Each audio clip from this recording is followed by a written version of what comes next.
is. I mean, it's like looking at Greek over there. What does all this mean? The school we're working on is Shinden Fudo. Anyone know what that might translate as? I mean, the answer's there. Yes, anyone? Yes. Where's Ryan? He's right here. Go for it. Immovable heart school.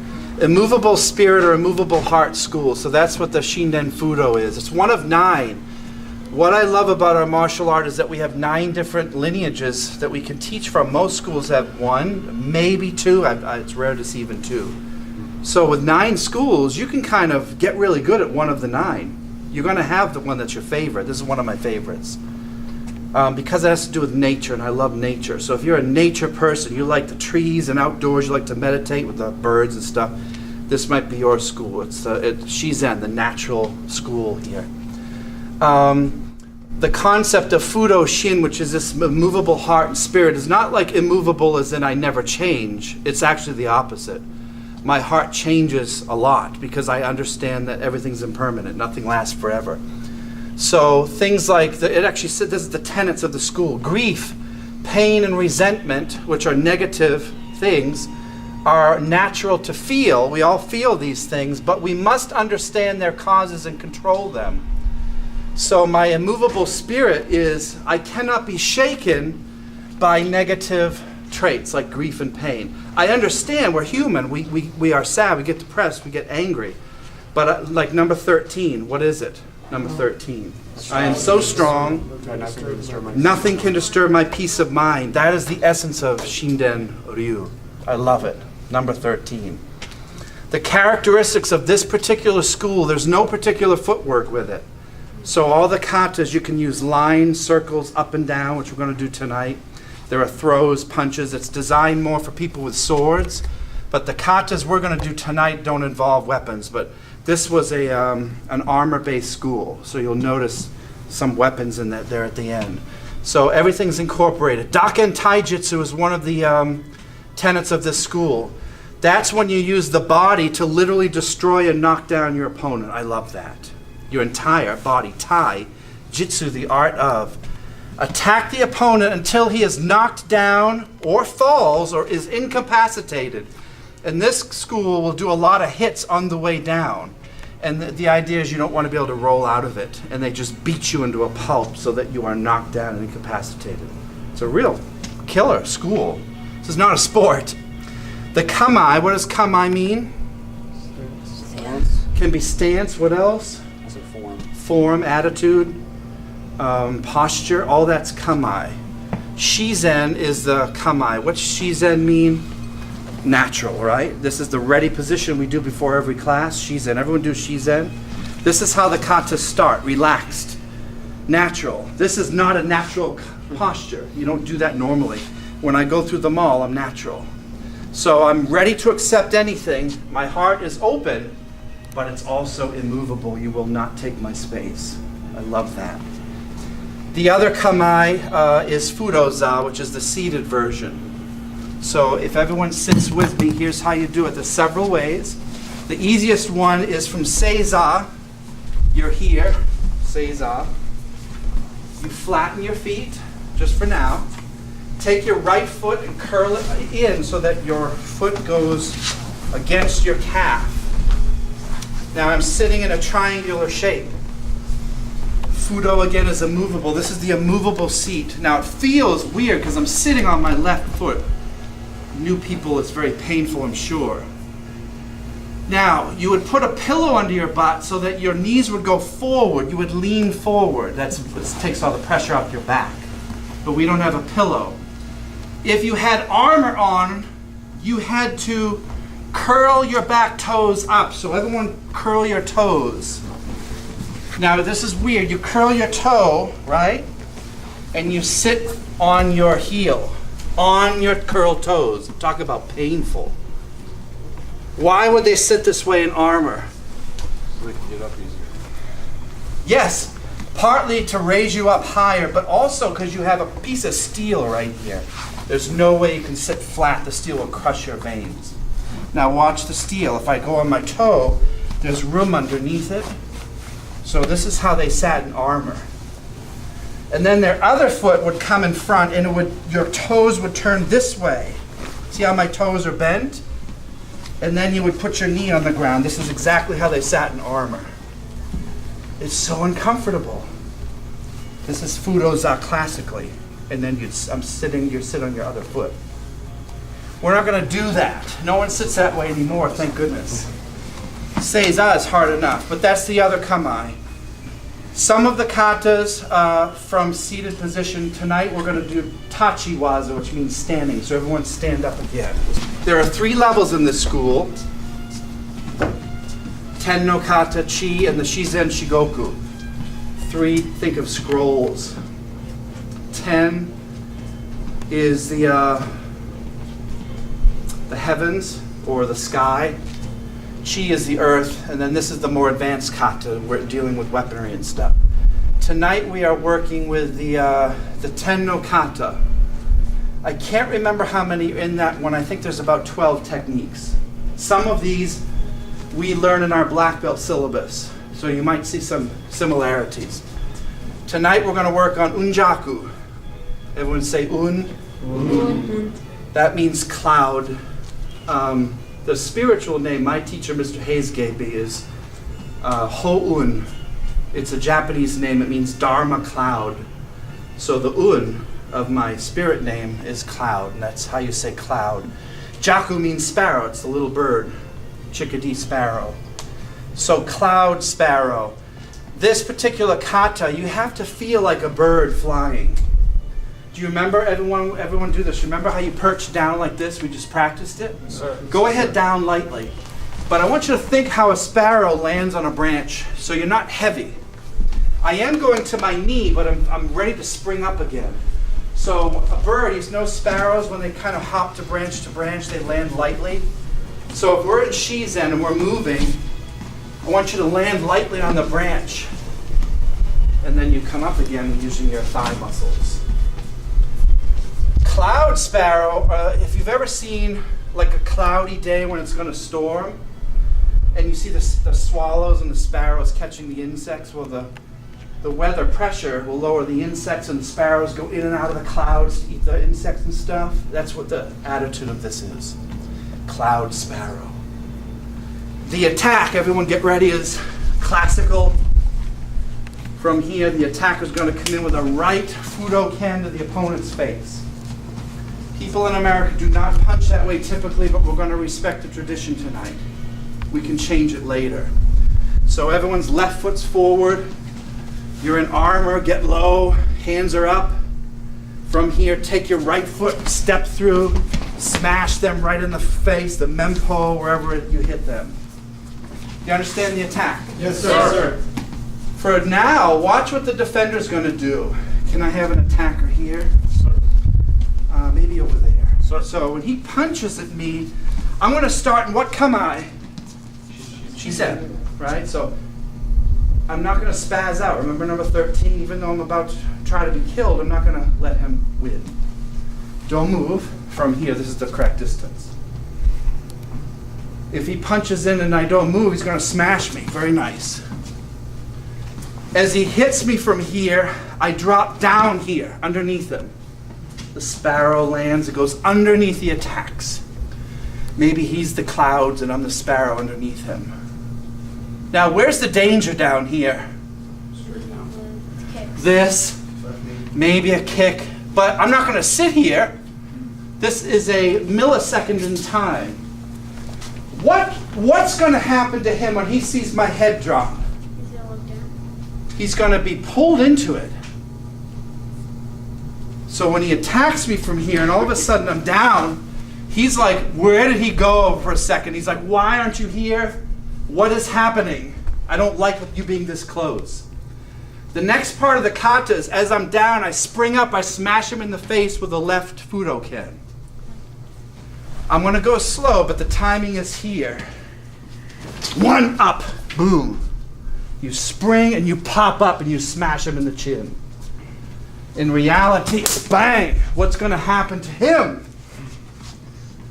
He's in trouble. So let's do it together.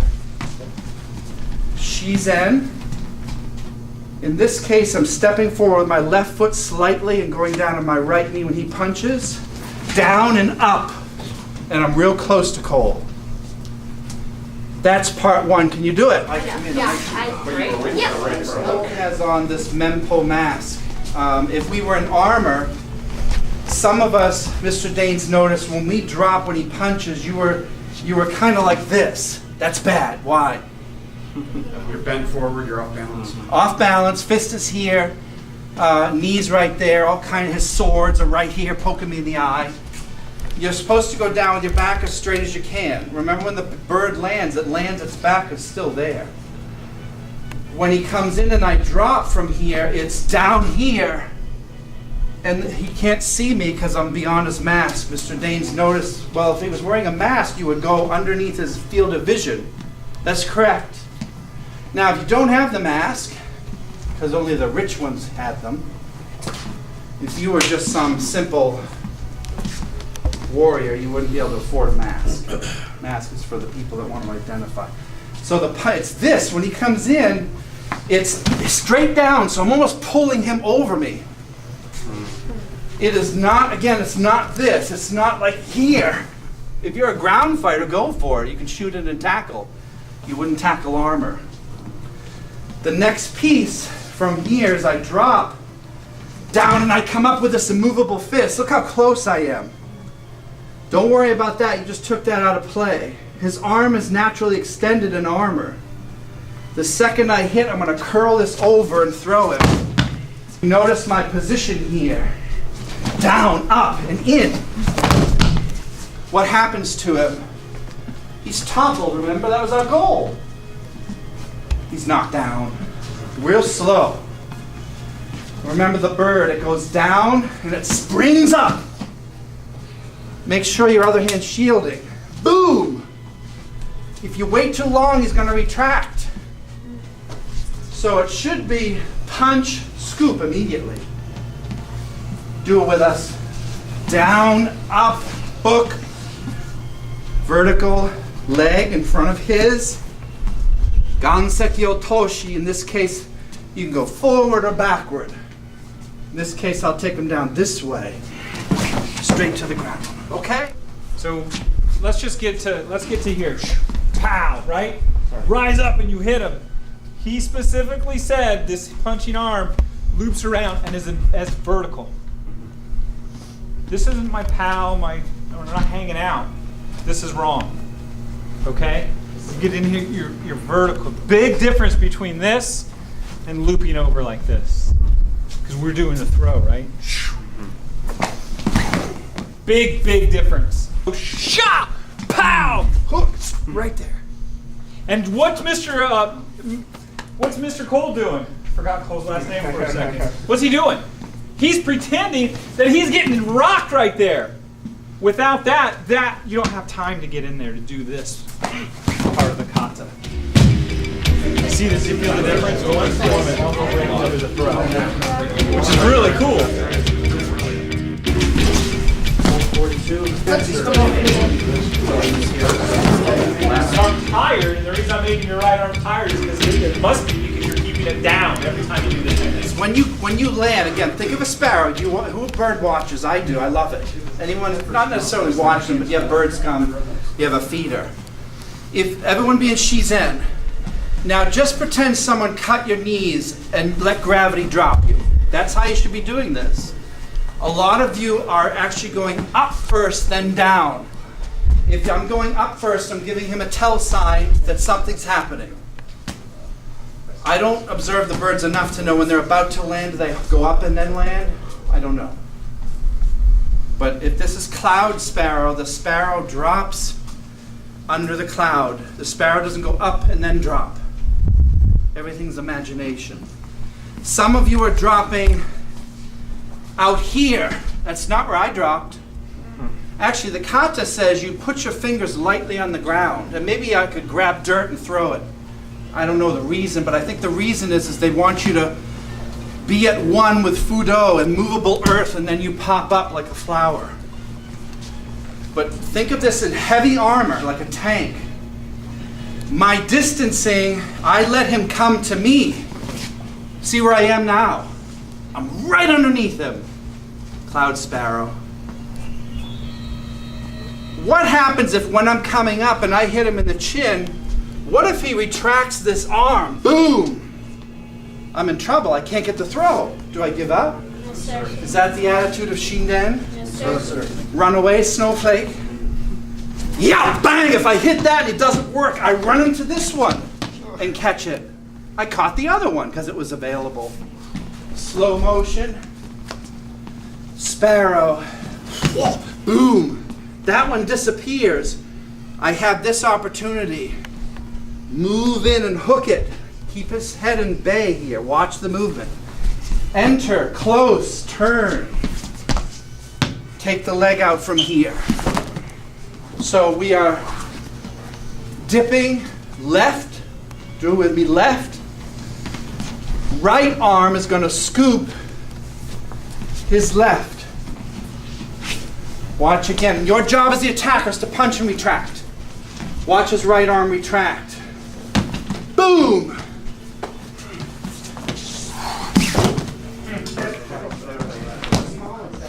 And slowly pick that pull. That's what I'm going to do. I want to keep it straight. Okay.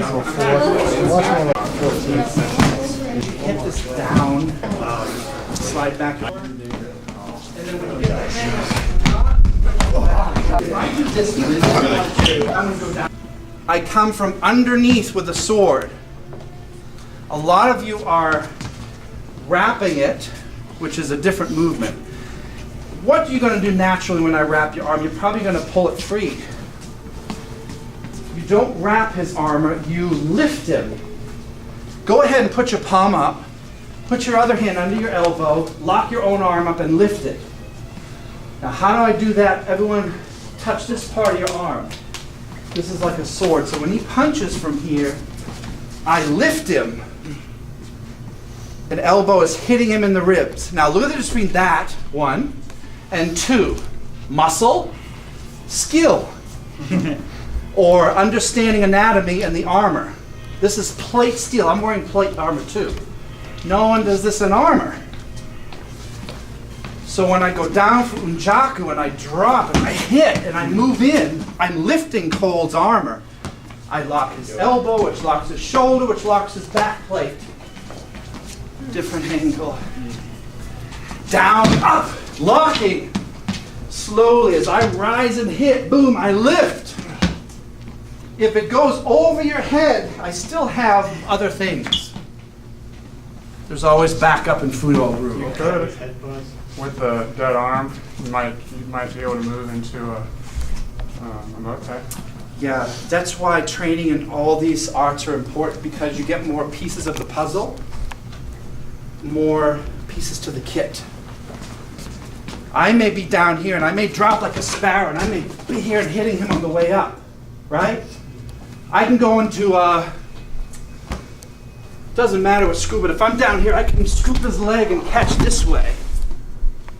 Something from the Takagi. I can be more gyoko and move here and come down here with a musha. It's endless, isn't it? But without training, it won't work. He goes to punch with his left. He can't. One more. Nage, otoshi, oshi, stepping. There's a lot of these you can do.